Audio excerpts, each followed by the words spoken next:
Mashelela TV sikhona bafethu sishelela nosikhinkilike bafethu le ayingathathi side ke bafethu le SABC but omdala asikubingelele mfowethu Ngicathi ishelela TV mangithende kuyona ye yothawuna ngo nango ngoba ugcina usuma ngithi Tsotso ilokishi mfowethu siyathoba kakhulu mfowethu isikhathi sakho akukho mnandi siyazi bafowethu ihambile iqhawe benihleze ninalo ku TikTok inibizana nidelelana kube mnandi iqhubeke bese ngazi ukuthi kanti ukukhuluma iqiniso kukwenza ukuthi ubuye udlule emhlabeni ungathini mfowethu ngento eyenzakala namhlanje la mina ngicela ukulapha eSouth Africa nawe mhlambe eceleni lakhe esadini lakhe lokuthi umufi asingathi ukukhuluma iqiniso asakhe isizwe namanje sithi besingazi ukuthi ukukhuluma mhlawumbe ungaboni la ugxiba khona kabi kuyalimaza ungaboni ukuthi uyaxoba ngoba ngithi nema yasazi ukuthi imbakela mhlawumbe kamufi ukuthi mhlawumbe asole umphefumulo yini yes ya ngicela mhlawumbe lento silungise South Africa ngokuthini ama comment ethu bafowethu ma TikTokers ma Facebook awaphile akhombisa ukuthi badala osedlule emhlabeni axolele nganzakwethu angaphelezelwa ngenhlamba ngoba vele kuyafana umuntu akasasebenzi sekuveza wena ukuthi ngempela inhliziyo emkangakanani yabo ngoba mathi usikhinkile beqewule ngomenza waculi ungithiwa ngiyekhona ngizophelele ngithi uyabheda yabo mongasekho usulimaza abantu basekhaya abangahlangene ukuthi wena uzani nabo engagcizela kakhulu nje ma nation onke ibani munye ibhola lilodwa kodwa khona iPirate khona iChiefs khona iSundowns into ebangwa ibhola angaphumi isidumbu ngesikhathi ngesokuthi wena uzonde mina yabo ngaphumi isigoga ngesimsonto uzonde mina mongibona evene uvuta wena lenja ungicabangela amatshe kodwa egcina usuku angikazi ngozidembi even iqhawe lakho kumele ngibone yathi siyachawulana khombisa ukuthi anankingi njengoba sabacunde sonke phela njengoba sabacunde sonke yabo siyazwana thina baculi inkingi yabalandeli bethu abasiqhathayo yakhuluma mfethu insizwa mfethu namhlanje insizwa siyoyibeka ungathini kubalandeli ke mase siyivala nje ku TikTok mfethu ukuthathe wakubeka lapha phezulu ungathini ngalonto because u TikTok mfethu ukuthathe wakubeka phezulu namhlanje ngiyengibona ubale inkomo zakho lapha khona lebomvu egama la ukuthi ubani ngiyawuthatha usibeke inkomo ethi MC yes inkomo nomlando leyana kube khona memezile ngoba nomlando futhi kube khona umali zo TikTok azitholakala yabona mewa trend kubantu bakuphilela abantu bakuthanda uba ne pressure mobhayiza kanjani na yokuthi abantu mawabona ufisa abantu ngaphila impilo engeyona yakho usaba ukuthi awedumile hamba into nje ingakuthi mobhayiza mina vele ke ngisesadeni likahle vele bangaze evene ebovu amandla mhla ngithola ivene ngengeni ilanga mangoyithola ngoyithola kodwa angisaba ukuthi abantu mangibabona ngehle evenini sishaya ivideo mina ngiphile ivideo kuphela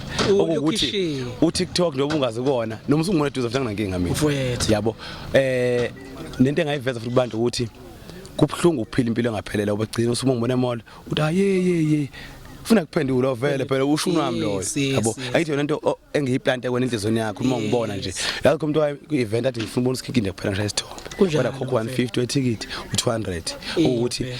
bahlelwe emicimbi usikhinkile uyangqongqoza ukuthi ucela nimukele usawubona wakhe une nation yakhe nethiwa SABC uze emcimbini abo MC wakho mfowethu even appearance emhlambe ke amandla kubo MC uzoba nawo ungakhokha isikhinkile nayo imali mina ndoda ngcono abo MC kodwa nje uzobingela abantu stage kuphela woza ne nation yakho ngivula izandla bafowethu ngoba nami ngumuntu othandwa abantu mfowethu anone celebrate baculi bahlelo umcimbi kodwa kona mina ngithanda abantu bathanda mina oku celebrate so umuntu owahlaziya ukuthi hawu use celebrate cha ngokwami ngisabe idolo phansi ukuthi office ngibese wakhe ngiyafisa ukuba khona anginasayile ukuthi umcimbi ukuthi angihambeli cha ngawuhambeli yes ma ukhona ngagxiba khona kabi ngakhuluma abo umcimbi wakho umhlelo umcimbi oshweleza mina ngazi ngumuntu ohambe egxeka imicimbi yakho cha ngabe ngiqhamanga mina mangene nje kuphela ku TikTok video hawu nango usikizoziculela ngobani angaziwa ngendaba ngaziwa ngani ngomculo kuphela ushunu wami dum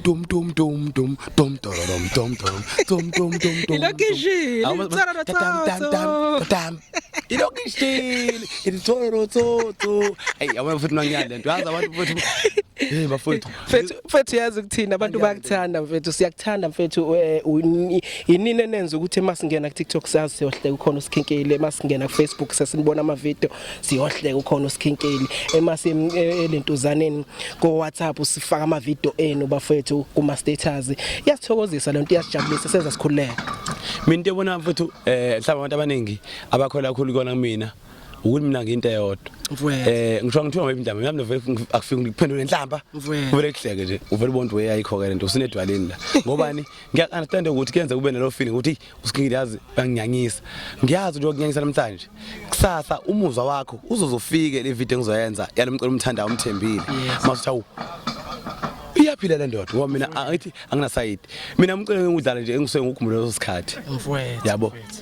kodwa oweside okabalandeli okuhlangane nami phela vele nje sabacunje sonke abalandeli bethu bona baxabana nesixabana babukele siyabonga kakhulu isikhathi senu isikhinkile bafethu engathatha iside SABC bafethu lokhishilo ithi tsararotso yashila nothi bathi ngilale ngiphuzile izolo ekseni umlo ungifune side siyayivala bafethu thank you very much bafethu besikhona ke sisemncwabeni wensizwa ngicabanga ukuthi insizwa bafethu bayizoyibeka ngezizotha esihle siyathoba kakhulu isikhathi senu bafethu ukuthi nisilokho sinikeza nisibuka ungakhohlwa ukusubscribe bafethu iMashelela TV mfethu senzelani iqiniso siyanithanda sonikeza konke ngaso sonke isikhathi thank you very much salute